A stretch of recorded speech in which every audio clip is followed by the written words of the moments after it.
تو رسول کریم صلی اللہ تعالیٰ علیہ وآلہ وسلم نے ہمیں ایک خطبہ ارشاد فرمایا.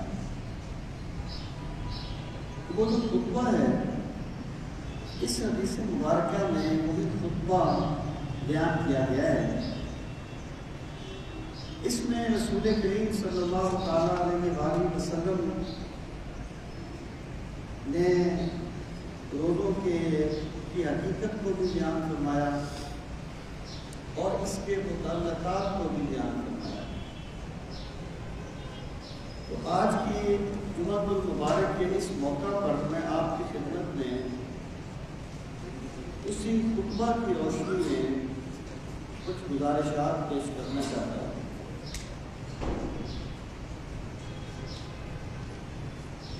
حضرت یہ حدیث پاک کے الفاظ ہیں ان سلمان الفارسی قال خطبنا رسول اللہ صلی اللہ علیہ وسلم فی آخر یوم من شعبان. حضرت سلمان فارسی رضی اللہ تعالیٰ عنہ فرماتے ہیں کہ شعبان کے آخر میں رسول کریم صلی اللہ تعالیٰ علیہ وآلہ وسلم نے ہمیں ایک خطبہ ارشاد فرمایا. اس سے یہ چیز ثابت ہوتی ہے کہ اس طریقے سے رمضان کی آمد سے پہلے یا یعنی جب اس کا آغاز ہو جتنا ممکن ہو اس کے قریب قریب تو لوگوں کو رمضان کی ترغیب دینا اور اس کے فضائل و مسائل کو بیان کرنا یہ بھی رسول کریم صلی اللہ تعالیٰ علیہ وآلہ وسلم کی ایک سنت ہے. حضرت سلمان فارسی رضی اللہ تعالیٰ عنہ بڑے مشہور صحابی ہیں. وہ فرماتے ہیں کہ ہمیں آپ نے خطبہ ارشاد فرمایا اور فرمایا فقال آپ نے فرمایا یا ایھا الناس اے لوگو قد اظلکم شہر عظیم کہ تمہارے اوپر سایہ فگن ہو رہا ہے, تمہارے اوپر سایہ کر رہا ہے یعنی سایہ فگن ہو رہا ہے. شہر عظیم ایک بڑی عظمت والا مہینہ. یعنی یہاں پر اس رمضان المبارک کو جو شہر عظیم کہا گیا, بہت بڑا مہینہ, بہت عظیم مہینہ, تو ظاہر ہے کہ اس سے مراد یہ نہیں ہے کہ اس مہینے کے دن جو ہیں وہ دوسروں سے زیادہ ہیں یا اس کی راتیں جو ہیں وہ دوسرے مہینوں سے طویل ہیں. یعنی عظمت کا جو تعلق ہے وہ مادی چیزوں کے ساتھ نہیں ہے, روحانی دنیا کے ساتھ ہے. تو فرمایا یہ کہ رمضان المبارک کا مہینہ ہے, یہ بڑا عظمت والا مہینہ ہے اور بڑی شان والا مہینہ ہے. پھر فرمایا کہ یہ ماہ مبارک کیا ہے, یہ عظمت والا مہینہ کیا ہے. فرمایا شہر مبارک, یہ بڑا برکت دیا گیا مہینہ ہے, بڑا بابرکت مہینہ ہے. آپ جانتے ہیں کہ برکت کسے کہتے ہیں, برکت سے کیا چیز کیا مراد ہے. ہم کہتے ہیں کہ اللہ آپ کو رزق کی برکت دے, تو برکت سے کیا مراد ہے. برکت سے مراد یہ ہے کہ کسی بھی چیز میں اللہ تعالیٰ کی ایسی عنایت شامل ہو جائے, اللہ تعالیٰ کی ایسی تائید اس چیز کو مل جائے کہ وہ چیز بے شک دیکھنے میں تھوڑی ہو لیکن اس کا فائدہ بہت زیادہ ہو جائے. دیکھیں ایک بندہ جو ہے آپ فرض کریں وہ مہینے کا 2 لاکھ کماتا ہے، اس کی اولاد بگڑی ہوئی ہے، وہ خود بگڑا ہوا ہے، تو اتنے پیسوں کے باوجود اس کے مقابلے میں ایک بندہ 50,000 کماتا ہے، لیکن اللہ اس 50,000 کو پورے مہینے کے لیے کافی کر دیتا ہے. اللہ تعالیٰ اسے آفات ناگہانی سے بچاتا ہے، اللہ تعالیٰ اسے مال کے ضیاع سے بچاتا ہے، اللہ تعالیٰ اس کے مال کی حفاظت فرماتا ہے. تو جس بندے کا 50,000 کافی ہو جائے اور جس کا 2 لاکھ کافی نہ ہو، تو ہم یہ کہیں گے کہ 50,000 والے کے مال میں اللہ نے برکت عطا فرمائی ہے. دیکھیں یہ جو رزق ہے نا، رزق اس کا تعلق چیزوں کی کمی بیشی کے ساتھ نہیں ہوتا، بلکہ اس کا تعلق اس کے ثمرات کے ساتھ ہوتا ہے، اس کے اثرات کے ساتھ ہوتا ہے. یعنی ایک بندہ تھوڑا کماتا ہے لیکن اللہ اسے پازیٹیو سوچ دیتا ہے، وہ اسے ضائع نہیں کرتا، اس کا تھوڑا جو ہے وہی بڑی عزت کے ساتھ، بڑی وقار کے ساتھ اس کی زندگی گزارتا ہے. اس کا مطلب یہ ہے کہ اللہ تعالیٰ نے اس کے رزق میں برکت عطا کی ہے. اور یہ جو برکت ہے نا، اس کا تعلق چالاکی کے ساتھ نہیں ہوتا، اس کا تعلق ایک بڑی شاطرانہ سوچ کے ساتھ نہیں ہوتا. برکت کا تعلق اخلاص اور صاف نیتی کے ساتھ ہوتا ہے. ایک بندے کا کوئی بھی کام ہے، جب اس کی نیت میں اخلاص ہوگا، وہ لوگوں کے ساتھ چکر بازی نہیں کرے گا، اور وہ اپنی ڈیوٹی جو بھی اس کی ہے بڑی امانت داری کے ساتھ ادا کرے گا، تو اللہ تعالیٰ اس کے رزق میں برکت دیتا ہے. اور بے شک وہ مزدور ہو، اللہ اس کے حلال رزق کے ایسے ثمرات دکھاتا ہے کہ جو زمانہ جانتا ہے کہ یہ جو بہت بڑا بندہ ہے، یہ اس کے باپ کی حلال کمائی کی وجہ سے اللہ نے اسے بڑا بندہ بنایا ہے. تو یہ ہوتی ہے برکت. تو اللہ پاک نے فرمایا، سرکار فرماتے ہیں کہ یہ جو مہینہ ہے نا، شہر مبارکن، یہ ایسا مہینہ ہے جس میں اللہ ہر چیز میں برکت عطا فرما دیتا ہے. بندہ اگر صحیح اخلاص کے ساتھ چلے، امانت داری کے ساتھ چلے، اللہ تعالیٰ اس کے رزق میں، اس کے وقت میں، اس کی صحت میں، اس کے جان مال میں برکت عطا فرما دیتا ہے. اور اگر تو ایک بندے نے اس ماہ مبارک میں کوئی بہت بڑی عبادت کی تو سبحان اللہ، نور اللہ نور ہے. لیکن اگر کوئی بندہ کسی وجہ سے فرض عبادتیں بھی ادا کرتا رہا، وہ پوری رات قرآن کی تلاوت نہیں کر سکا، نوافل نہیں پڑھ سکا، تو اللہ تعالیٰ اس ماہ مبارک کی وجہ سے اس کی تھوڑی عبادتوں کو ہی بہت کر دیتا ہے. یہ ماہ مبارک ہے، برکت دیا گیا مہینہ ہے. آگے فرمایا،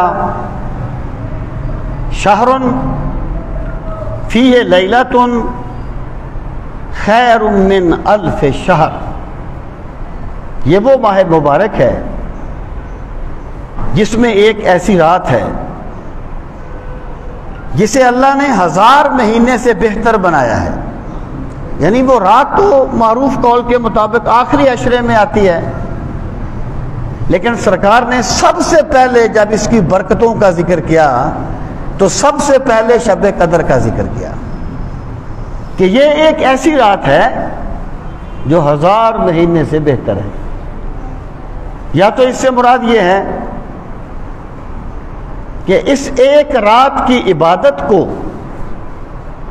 اللہ تعالیٰ 1000 مہینے سے بہتر عبادت کا اجر دیتا ہے، یا اس کا مطلب یہ ہے کہ اللہ تعالیٰ کی جتنی رحمتیں اپنے بندوں پر 1000 مہینوں میں نازل ہوتی ہیں، اس ایک رات میں اس سے زیادہ رحمتیں نازل ہو جاتی ہیں، کیونکہ یہ نزول قرآن کی رات ہے. اس پر کبھی انشاءاللہ بعد میں بات کریں گے. تو فرمایا شہر فی لیلۃ خیر من الف شہر، یہ وہ مہینہ ہے جس میں ایک ایسی رات ہے جسے اللہ تعالیٰ نے 1000 مہینے سے بہتر بنایا ہے. آگے فرمایا جعل اللہ صیامہ فریدۃ وقیام لیلہ تطوعا. ان دو جملوں پہ بہت غور کرنے کی ضرورت ہے. پہلی بات یہ فرمائی کہ اللہ تعالیٰ نے اس کے روزوں کو فرض کر دیا ہے اور اللہ تعالیٰ نے اس کی رات کے قیام کو نفل قرار دیا ہے. اب دیکھیں کہ اللہ تعالیٰ نے اس کے روزوں کو فرض کیا، اس میں روزے کی فرضیت کا ذکر ہے.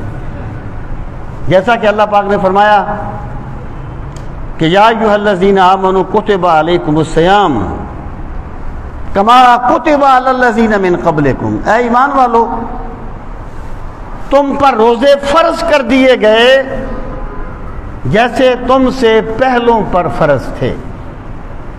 تو فقہی اعتبار سے روزہ رکھنا ہر اس انسان پر لازم ہے جو بالغ ہو، نابالغ پہ فرض نہیں ہے. بچہ جو ہے یہ کم سے کم 12 سال کا بالغ ہوتا ہے اور بچی کم سے کم 9 سال کی بالغ ہوتی ہے، اور زیادہ سے زیادہ 15 سال. اگر 15 سال کے بعد بھی کسی میں بلوغت کے آثار نہیں پائے گئے تو ہم کہیں گے کہ یہ بالغ ہو گیا ہے، اسے کوئی بیماری ہے. اگر کسی میں 9 سال سے پہلے بچی میں یا 12 سال سے پہلے بچے میں بلوغت کے آثار پائے گئے تو اسے بالغ نہیں کہا جائے گا، اسے ایک بیماری کنسیڈر کیا جائے گا. تو پہلی شرط یہ ہے کہ وہ بالغ ہو. دوسری شرط یہ ہے کہ وہ عاقل ہو، وہ مجنون نہ ہو، پاگل نہ ہو، بے ہوش نہ ہو. کیونکہ اللہ تعالیٰ کے احکامات مجنون کی طرف متوجہ نہیں ہوتے. اللہ تعالیٰ کے احکامات اس بندے کی طرف متوجہ نہیں ہوتے جو بے ہوش ہے، وہ عاقل ہو. اور پھر یہ ہے کہ وہ مقیم ہو. مقیم سے مراد یہ ہے کہ وہ مسافر نہ ہو. اگر وہ مسافر ہو تو اس پر روزہ فرض نہیں ہے، لیکن اس کا روزہ رکھنا بہتر ہے. قرآن کریم میں فرمایا گیا ان تصوموا خیر لکم، اگر تم روزہ رکھو گے تو یہ تمہارے لیے بہتر ہے. یہ فقہ کی 2 اصطلاحیں ہوتی ہیں، ایک کو رخصت کہتے ہیں، ایک کو عزیمت کہتے ہیں. عزیمت یہ ہے کہ وہ حکم ہے ہی اتنا، جیسے سیدہ عائشہ الصدیقہ رضی اللہ تعالی عنہا فرماتی ہیں کہ نماز 2 رکعت تھی، پھر مقیم کے لیے بڑھا دی گئی اور مسافر کے لیے باقی رکھی گئی. یعنی ظہر کی نماز ہے بالفرض یا عشاء کی نماز ہے, ایک بندہ مسافر ہے تو اس پر لازم ہے کہ وہ قصر پڑھے. اس کو عزیمت کہا جاتا ہے کیونکہ اس کے لیے نماز ہے ہی 2 رکعت, اس کے لیے 4 رکعت نہیں ہے. مغرب کے 3 ہی پڑھنے ہوتے ہیں, یہ الگ بات ہے, میں 4 کی بات کر رہا ہوں. یہی وجہ ہے کہ اگر امام جو ہے وہ مسافر ہے اور مقتدی مقیم ہے, یعنی چاہیے تو یہ نا کہ وہ پہلے بتا دے کہ بھی میں مسافر ہوں, میں قصر پڑھوں گا, تم 2, جب میں 2 پڑھ کے سلام پھیروں گا تم کھڑے ہو کے اپنی نماز پوری کر لینا. اگر بالفرض اس نے پوری نماز پڑھا دی تو جو مقیم اس کے پیچھے نماز پڑھ رہے تھے ان کی نماز نہیں ہوگی, کیونکہ نفل پڑھنے والے کے پیچھے فرض پڑھنے والے کی نماز نہیں ہوتی. اس کے 2 نفل تھے اور مقتدیوں کے 2 فرض تھے جو مقیم مقتدی تھے. اس کو عزیمت کہا جاتا ہے. دوسری ہے رخصت. رخصت کا مطلب یہ ہے کہ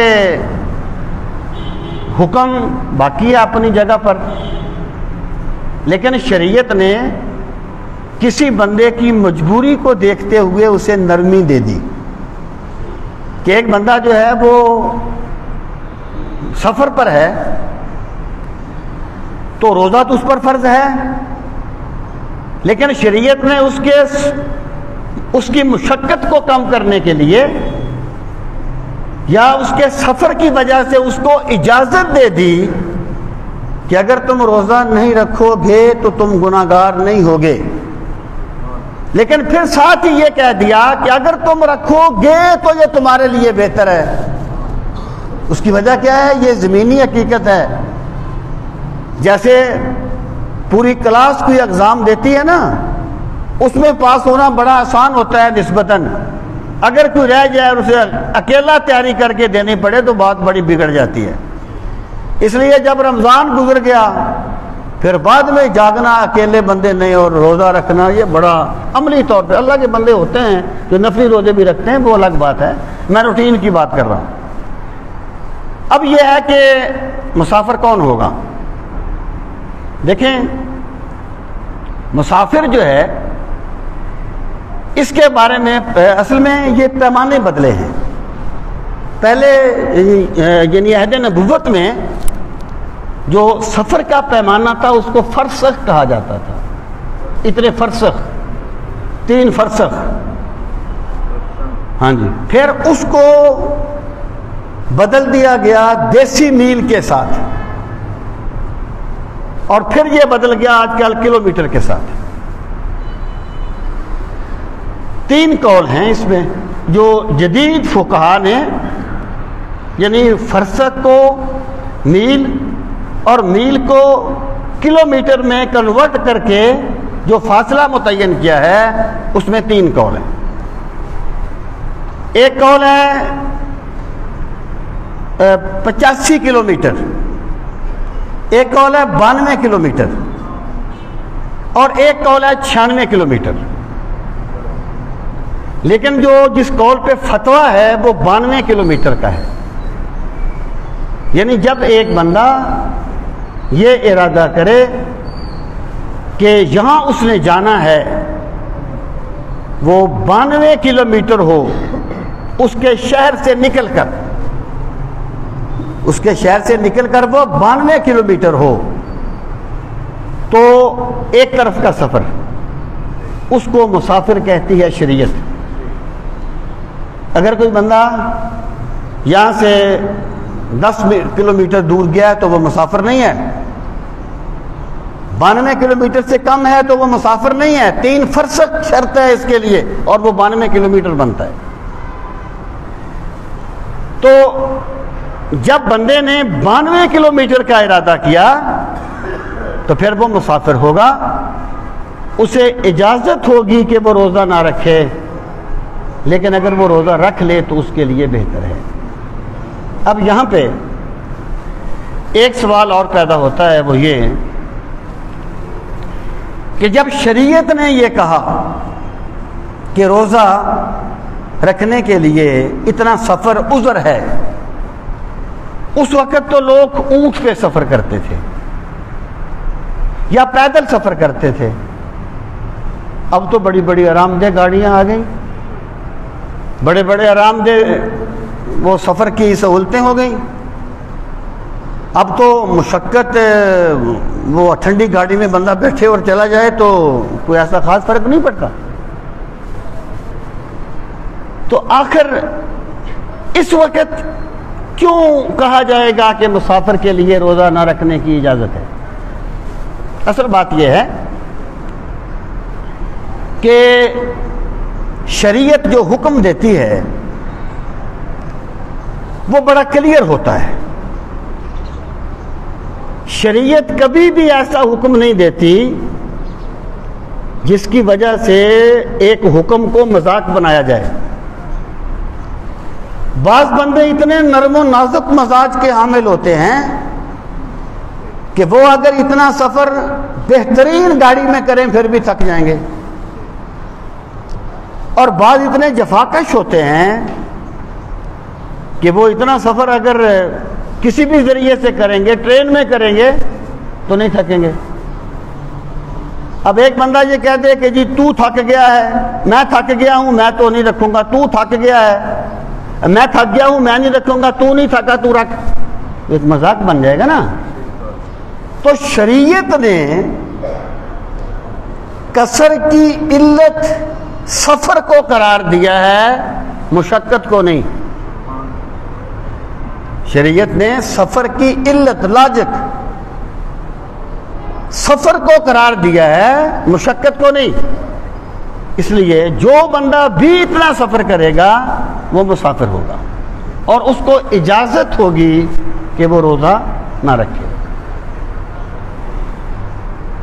اب سامعین محترم، وہ بندہ مقیم ہو اور پھر کیا ہے، وہ تندرست ہو۔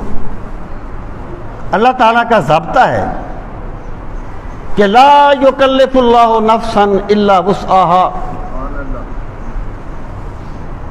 اللہ تعالیٰ کسی بھی بندے کو اس کی طاقت سے زیادہ تکلیف نہیں دیتا۔ یہاں تکلیف سے مراد درد وغیرہ نہیں ہے، جس کو ہم اردو میں تکلیف کہتے ہیں، یار میں بڑی تکلیف، مجھے بڑی تکلیف ہے، یہ نہیں۔ ایسی تکلیف تو بندے کو اس کی طاقت سے زیادہ ہوتی ہے، ہو جاتی ہے، اسی لیے تو وہ ہائے ہائے کرتا ہے بیماری کی حالت میں، اس لیے تو وہ مر جاتا ہے۔ یہاں تکلیف کا مطلب ہے پابند کرنا، حکم دینا۔ اللہ تعالیٰ کا ضابطہ یہ ہے کہ وہ بندے کو اتنا ہی حکم دیتا ہے جتنی اس میں طاقت ہوتی ہے۔ اللہ تعالیٰ کسی غریب کو یہ نہیں کہے گا تو زکوٰۃ دے، کیونکہ اس میں طاقت ہی نہیں ہے۔ ایک بندہ اپاہج ہے، معذور ہے، اسے نہیں کہا جائے گا تو کھڑا ہو کے نماز پڑھ۔ اللہ اس سے اتنا ہی مطالبہ کرے گا جتنی اس میں طاقت ہے۔ اللہ یوں سمجھیے، یوں کہیے، اللہ تعالیٰ جو بھی حکم دیتا ہے بندے کو، اس کی توفیق پہلے دیتا ہے، حکم بعد میں دیتا ہے۔ بندے کو ایک چیز کی توفیق دی جاتی ہے۔ ہم جو اللہ سے توفیق مانگتے ہیں یہ عبدیت کا اظہار ہے، یہ بندے کا اپنی بے بسی کا اظہار ہے، یہ شان عبدیت ہے۔ میں قانون کی بات کر رہا ہوں۔ تو اللہ تعالیٰ تکلیف سے بڑھ کر کسی بندے کو حکم نہیں دیتا۔ اب اگر ایک بندہ جو ہے وہ بیمار ہے، اچھا اب بھائی بیماری کی کیا ہوگا، یعنی کس کو ہم کہیں گے کہ بیمار ہے؟ یہ تو نہیں ہے کہ ایک بندے کے سر میں درد ہے تو وہ کہے جی میں بیمار ہوں، یا کوئی چھوٹی موٹی بیماری ہے۔ یا تو بندے کا تجربہ ہو کہ اگر میں نے روزہ رکھا تو میرا مرض بڑھ جائے گا، اس کا تجربہ اس کو بتاتا ہو۔ یا امانت دار ڈاکٹر یہ کہہ دے، دین سے بیزار ڈاکٹر نہیں، ایسا ڈاکٹر جو دین سے بیزار ہے، لبرل ہے، اس کی بات نہیں مانی جائے گی۔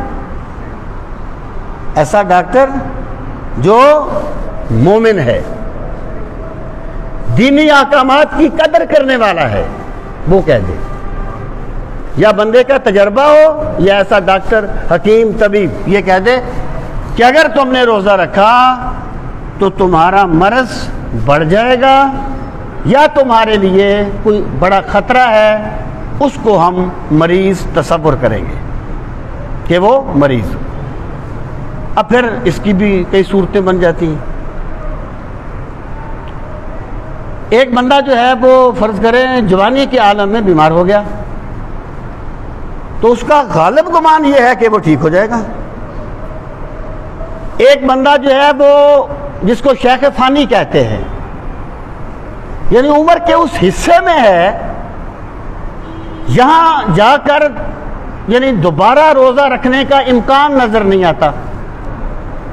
ایک بندہ اتنا ضعیف ہو گیا ہے کہ جس کو شیخ فانی کہا جاتا ہے کہ وہ دوبارہ اس پوزیشن میں نہیں آئے گا کہ وہ روزہ رکھ سکے،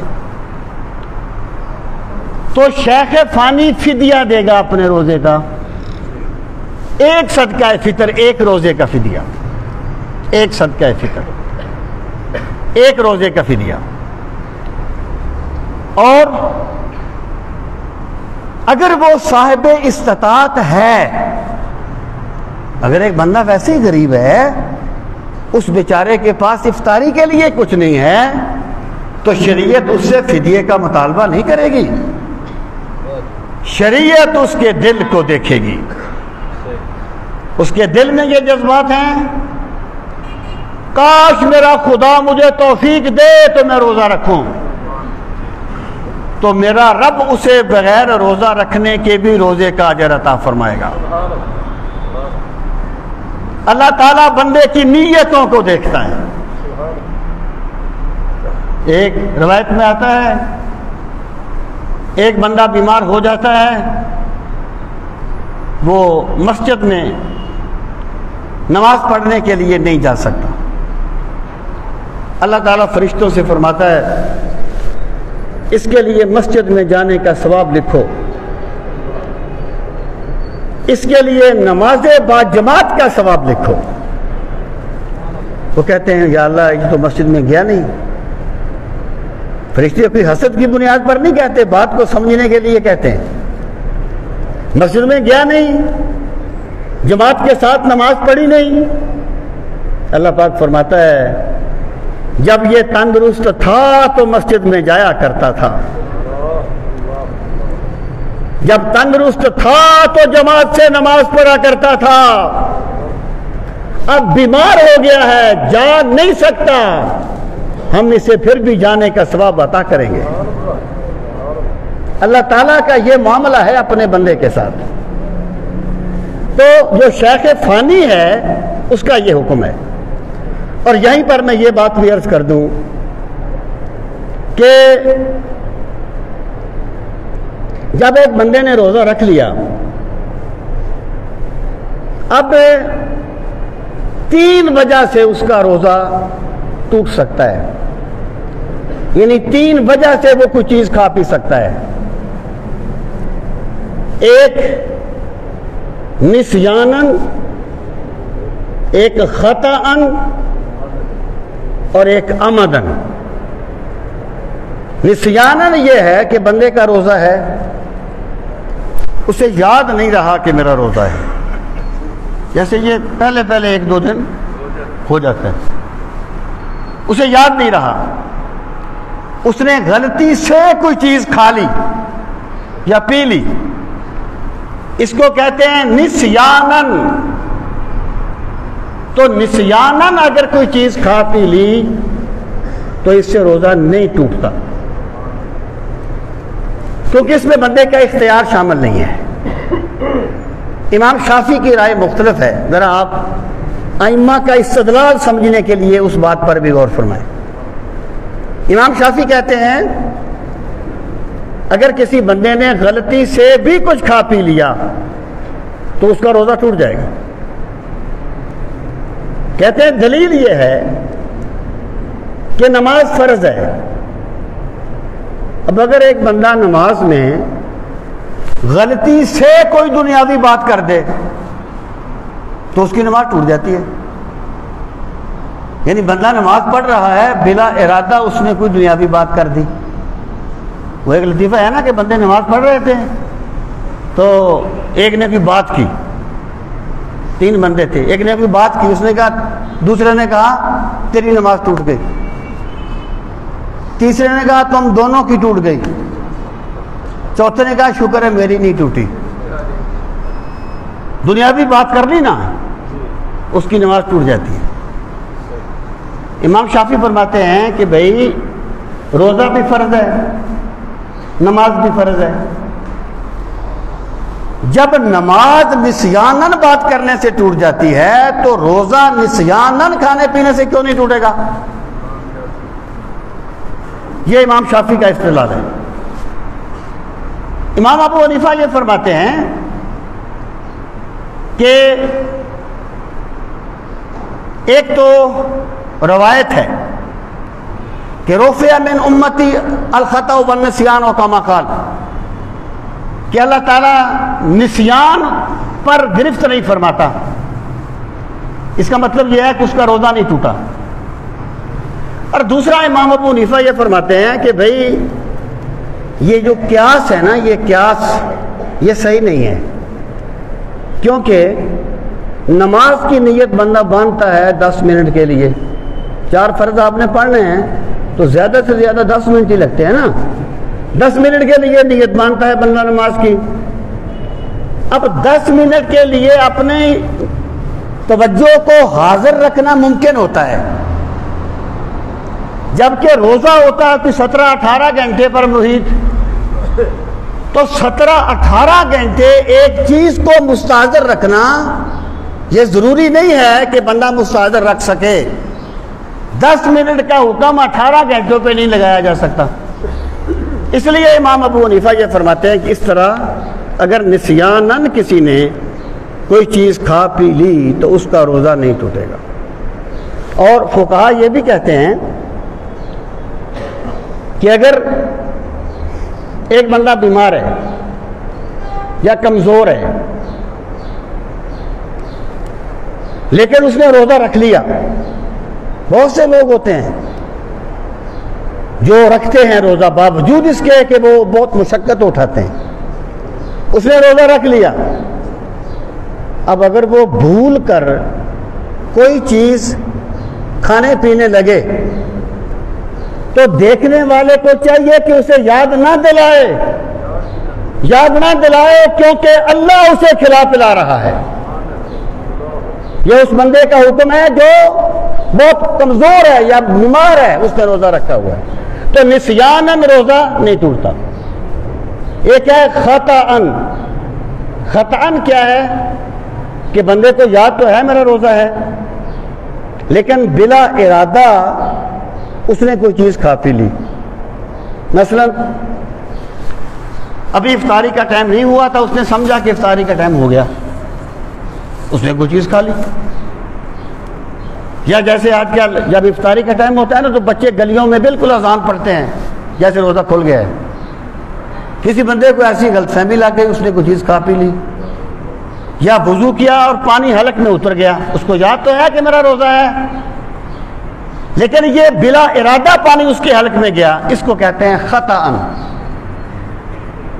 اگر کسی بندے کا روزہ خطأن ٹوٹ گیا، یعنی ایک بندے نے افطاری کا ٹائم نہیں ہوا، اس نے افطاری کا ٹائم سمجھ کر کوئی چیز کھا پی لی، اس کا روزہ ٹوٹ گیا، لیکن اس پہ صرف ایک روزے کی قضا لازم ہوگی، اس پہ کفارہ لازم نہیں ہوگا.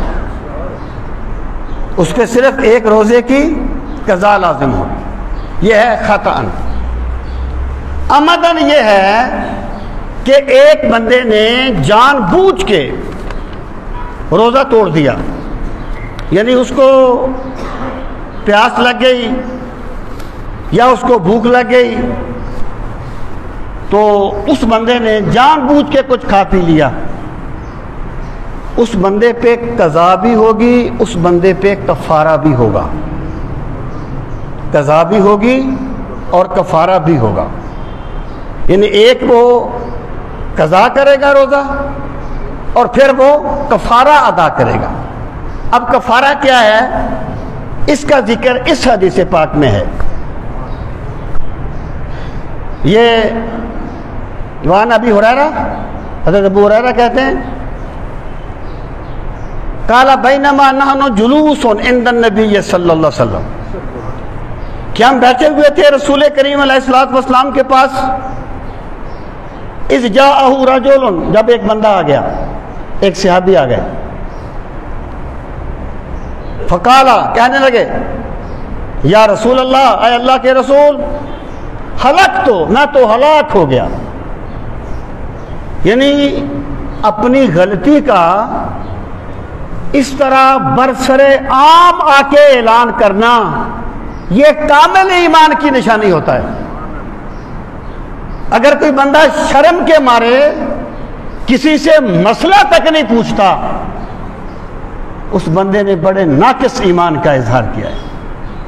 اب دیکھیں صحابہ بیٹھے ہوئے ہیں، تنہائی میں تو نہیں پوچھتے، یعنی یہ بھی نہیں ہے کہ سرکار سے کہتے ہیں میں نے خلوت میں بات کرنی ہے اور پھر پوچھتے ہیں، نہیں، مجمع ہے اور سرکار سے آ کے پوچھتے ہیں کہ میں ہلاک ہو گیا۔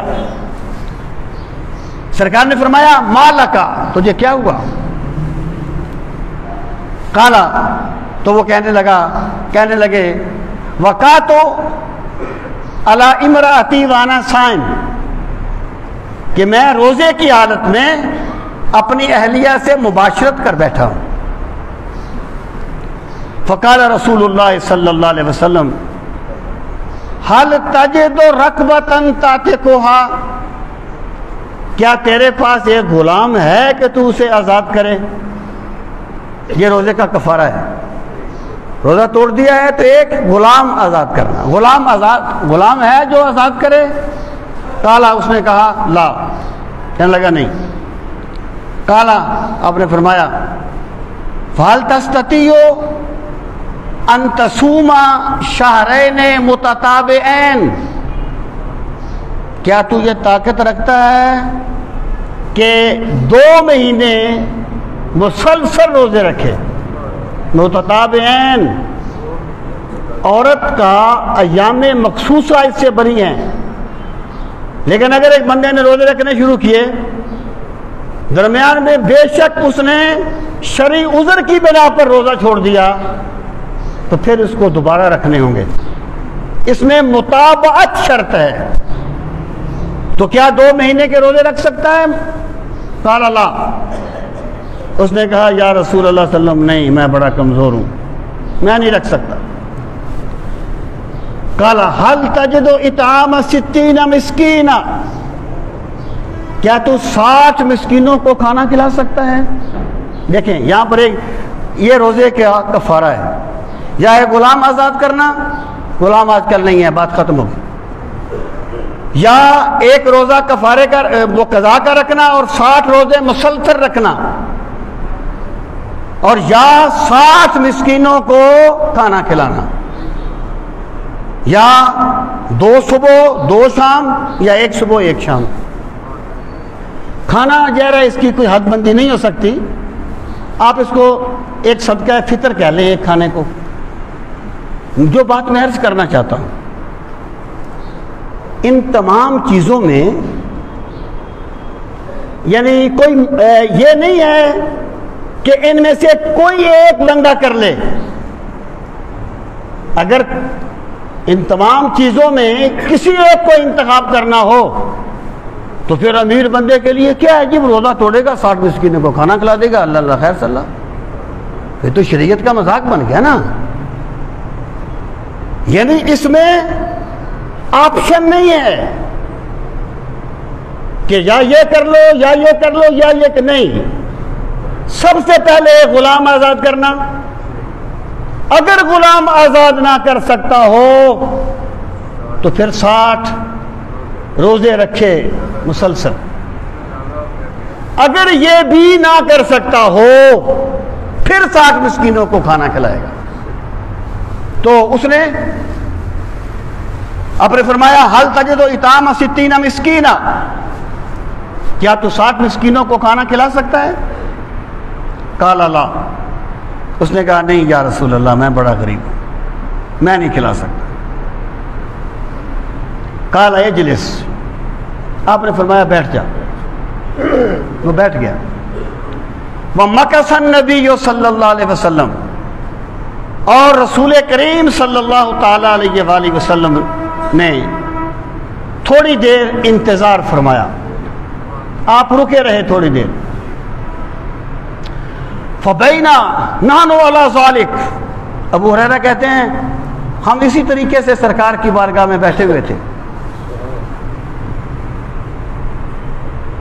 اتن نبی صلی اللہ علیہ وسلم، اتیا نبی صلی اللہ علیہ وسلم بے عرق فی تمر، کہ ایک صحابی آئے اور وہ کھجوروں کا ایک ٹوکرا اپنے سر پہ اٹھا کے لائے سرکار کی بارگاہ میں تحفہ پیش کرنے کے لیے، ہدیہ پیش کرنے کے لیے.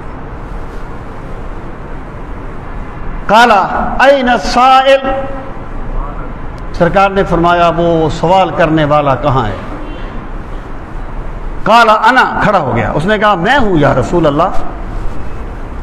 قالا، آپ نے فرمایا خذ ھذا، یہ لے جا کھجوریں، فتصدق بہ، اسے صدقہ کر دے، غریبوں میں بانٹ دے. فقال الرجل، وہ آدمی کھڑا ہو گیا. اس آدمی نے کہا علی افقر منی یا رسول اللہ، یا رسول اللہ صلی اللہ علیہ وسلم کیا کوئی بندہ مجھ سے زیادہ غریب بھی ہے مدینے میں؟ اس نے جو کھجوروں کا ٹوکرا تھا نا وہ اپنے سر پہ اٹھا لیا اور کھڑا ہو گیا. سرکار نے فرمایا جا کے صدقہ کر، جاتا کیوں نہیں ہے؟ تو کہنے لگا یا رسول اللہ صلی اللہ علیہ وسلم آپ نے فرمایا غریبوں میں بانٹ دے، مجھے تو پورے مدینے میں اپنے سے بڑھ کے کوئی غریب نظر نہیں آتا، میں کس کے پاس جاؤں، کس کو بانٹوں؟ فواللہ ما بین لابتیہا یرید الحرتین آل بیت افقر من اہل بیتی. اس کا مطلب یہ تھا کہ پورے مدینے میں مجھ سے بڑھ کر کوئی غریب نہیں ہے. دیکھیں یہاں پر ایک بات ہے، اگر کسی مفتی کے پاس کوئی بندہ جائے اور کہے جی یہ معاملہ ہو گیا، بتاؤ میں کیا کروں، اسے کوئی صدقہ دیا جائے کہ جا کے صدقہ کر، 60 مسکینوں کو کھانا کھلا، وہ کہے مجھ سے زیادہ غریب کوئی نہیں ہے، تو مفتی اسے یہ کہے گا کہ صدقہ کرنے کے لیے تجھ سے زیادہ غریب ہونا شرط نہیں ہے، بس غریب ہونا شرط ہے. مفتی کے پاس یہ اختیار نہیں ہے اس میں کوئی اور تبدیلی کرے. رسول کریم صلی اللہ تعالی علیہ وآلہ وسلم صرف اللہ کا پیغام پہنچانے پر متعین نہیں تھے، بلکہ اللہ نے انہیں اختیار بھی عطا فرمایا تھا. نبی صرف شارع نہیں ہوتا، نبی شارع بھی ہوتا ہے. جس بندے نے یہ کہا کہ اللہ کے نبی تو استغفر اللہ پوسٹ مین کی طرح آتے ہیں، اس کو سمجھ ہی نہیں ہے اللہ کے نبیوں کی شان کیا ہوتی ہے. اللہ کے نبی اللہ کے مقابلے میں نہیں ہوتے، ایک لفظ بھی اللہ کے مقابلے میں نہیں کہتے، لیکن اللہ کے نبی اللہ تعالیٰ کے سب سے بڑے محبوب ہوتے ہیں. اللہ انہیں اختیار دیتا ہے. یہی وجہ ہے ایک صحابی کی گواہی کو 2 آدمیوں کے قائم مقام کر دیا تھا سرکار نے. ایک بندے کے لیے سونا پہننے کی اجازت دے دی تھی، یہ دنیا کا مفتی نہیں کر سکتا کوئی بھی. مفتی کے اختیار یہ ہے کہ مجھے تینوں آپشن بتا دے، لیکن سرکار تو پھر سرکار ہے نا. جب اس بندے نے یہ کہا تو سرکار نے اسے ڈانٹا نہیں کہ کیا بات کر رہا ہے، کیا کس طرح بات کو کدھر لے جا رہا ہے. فضحك النبی صلی اللہ علیہ وسلم حتی بدت انیابہ، تو سرکار ہنسے مسکرائے اس کی بات سن کے، یہاں تک کہ آپ کے دانت مبارک نظر آنے لگے. ثم قال، پھر آپ نے فرمایا اطعمہ اہلک، کہ یہ کھجوریں لے جا اپنے گھر والوں کو کھلا دے، تیرا کفارہ ادا ہو گیا. یہ تو سرکار کا اختیار تھا نا. عام بندوں کے لیے کفارے کے پہلے 3 آپشن ہیں جو سرکار نے بیان فرمائے. تو یہ ہو گیا قضا، وہ نسیانن، خطان اور آمدن، یہ 3 طریقے سے روزہ ٹوٹنے کے جو احکام تھے وہ میں نے عرض کر دیے. اور پھر روزے کی حالت میں ٹوتھ برش سے اوائڈ کرنا چاہیے.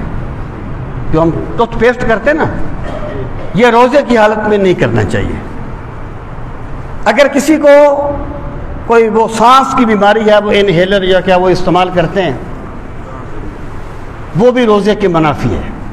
اگر کوئی بندہ معذور ہے تو وہ کفارہ دے دے، وہ فدیہ دے دے، یا صحت کا انتظار کرے، اس کا استعمال جو ہے وہ صحیح نہیں ہوتا. اور روزے کی حالت میں مسواک کرنے میں کوئی حرج نہیں ہے. اگر کسی بندے کو، اصل میں جو میں بات آج چھیڑنا چاہتا تھا نا، وہ چھڑی نہیں ہے. اب اگر میں اس کو چھیڑتا ہوں تو نہ میں ادھر کا رہوں گا نہ ادھر کا رہوں گا، اس لیے میں آخری کلمات بول کے بات کو ختم کرتا ہوں. اور وہ اگلا جملہ تھا اس حدیث پاک کا، میں انشاءاللہ اگلے جملے پر میں عرض کروں گا. میں یہ عرض کر رہا تھا کہ کبھی کبھی ایسا ہوتا ہے کہ بندے نے روزہ رکھا اور اسے قے آ گئی، جس کو الٹی کہتے ہیں. تو قے آنے سے روزہ نہیں ٹوٹتا. اگر بندہ خود کرے نا، یعنی حلق میں انگلی مار کے تکلف کر کے قے کرے، اور وہ اتنی آئے کہ اسے منہ میں روکنا ممکن نہ ہو، تو اس سے ٹوٹ جاتا ہے. اور اگر کسی بندے کا روزہ ٹوٹ گیا، یا فرض کریں کوئی خاتون ہے، اس کے ایام مخصوصہ شروع ہو گئے، تو ظاہر ہے دوپہر کے وقت بالفرض اس کو یہ عذر لائق ہوا تو اس کا روزہ تو ٹوٹ گیا. لیکن اس کو چاہیے کہ وہ رمضان کے احترام میں شام تک کھانے پینے سے اوائڈ کرے. کچھ چیزیں رمضان کے احترام میں کی جاتی ہیں. تو بہرحال یہ مسائل ابھی جاری ہیں انشاءاللہ والعزیز. اگلے جمعے پر میں تراویح کے بارے میں بالخصوص کچھ گزارشات کروں گا. اللہ تعالی ہم سب کو اس ماہ مبارک کی قدر کرنے والا بنائے. اللہ تعالی ہمیں اس کی رحمتوں کو سمیٹنے کی توفیق دے. وما علینا الا البلاغ المبین.